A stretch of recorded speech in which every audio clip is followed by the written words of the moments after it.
No nation in the world could achieve what America achieved yesterday, or frankly, in just a short period of time.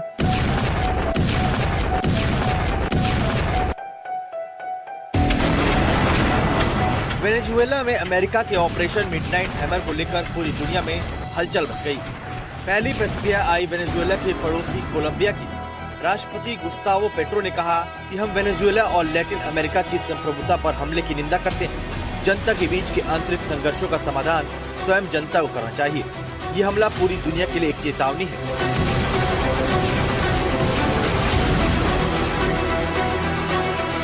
इस हमले पर चीन ने भी America को घेरा है। चीनी विदेश मंत्रालय ने बयान जारी करके कहा, ये कार्रवाई अंतर्राष्ट्रीय कानून और वेनेजुएला की संप्रभुता का उल्लंघन करता है। ये लैटिन अमेरिका और कैरेबियन क्षेत्र में शांति और सुरक्षा के लिए खतरा है।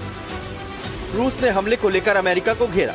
रूसी विदेश मंत्रालय ने कहा, रूस वेनेजुएला और मादुरो के खिलाफ ट्रंप की कार्रवाइयों की कड़ी निंदा करता है। हम वेनेजुएला की जनता के साथ हैं। लैटिन अमेरिका शांति का क्षेत्र बना रहना चाहिए। उधर फ्रांस के विदेश मंत्री जीन नोएल बैरो ने कहा, कोई भी स्थायी राजनीतिक समाधान बाहर से थोपा नहीं जा सकता। केवल संप्रभु लोग ही अपने भविष्य का फैसला कर सकते हैं। वहीं ब्रिटिश प्रधानमंत्री कीर स्टारमर ने कहा कि ये कृत्य वेनेजुएला की संप्रभुता का घोर अपमान है।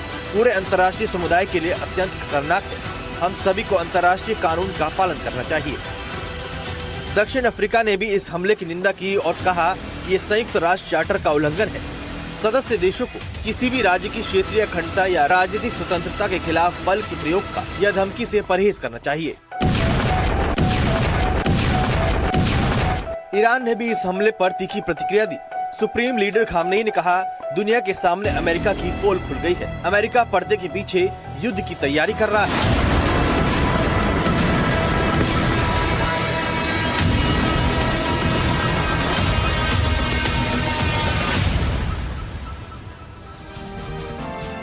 तो इस वक्त पूरी दुनिया में एक ही शख्स का नाम सुनने को मिल रहा है, वो है वेनेजुएला के राष्ट्रपति मादुरो। गूगल में लोग सर्च कर रहे हैं कि राष्ट्रपति मादुरो कौन है। इनका अपराध क्या है? शायद आपको नहीं पता कि मादुरो एक ट्रक ड्राइवर थे और वहां से उठकर वो राष्ट्रपति के पद तक पहुंचे और अब वो दुनिया के सबसे बड़े कैदी बन गए।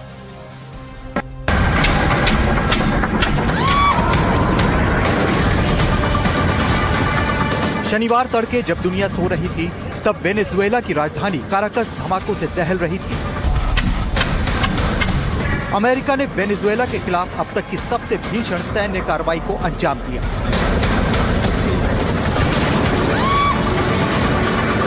वेनेजुएला पर ताबड़तोड़ हमले के बाद खुद अमेरिकी राष्ट्रपति डोनाल्ड ट्रंप ने सोशल मीडिया पर आकर दुनिया को चौंका दिया। दावा किया कि वेनेजुएला के राष्ट्रपति निकोलस मादुरो और उनकी पत्नी को अमेरिकी सेना ने पकड़ लिया है और उन्हें देश से बाहर ले जाया गया है। ट्रंप ने लिखा, अमेरिका ने वेनेजुएला और उसके नेता निकोलस मादुरो के खिलाफ सफलतापूर्वक हमला किया है। मादुरो और उनकी पत्नी को पकड़कर देश से बाहर ले जाया गया है।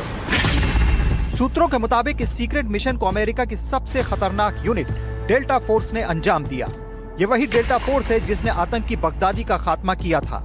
काराकस के सैन्य ठिकानों और मादुरो के गुप्त बंकरों पर आसमान से मिसाइलें बरसीं और इसी अफरा तफरी के बीच अमेरिकी कमांडो ने मादुरो को उनके घर से उठा लिया।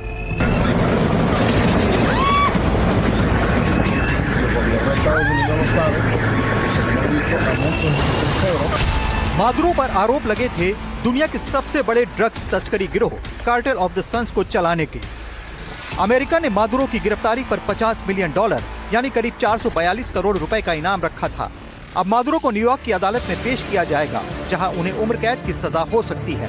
It's not pressure campaign, it's much beyond that, I think. But I spoke to him briefly, just told him a couple of things. We'll see what happens with that. Venezuela sends us drugs, but Venezuela sends us people that they shouldn't be sending. They emptied their prisons into our country. They sent us killers, murderers, they sent us drug dealers at the highest level. इधर Venezuela के रक्षा मंत्री Vladimir पाद्रिनो Lopez ने इसे साम्राज्यवादी हमला करार दिया है। देश में नेशनल इमरजेंसी घोषित कर दी गई है। उपराष्ट्रपति डेल्सी रोड्रिगेज ने मादुरो के जिंदा होने का सबूत मांगा है।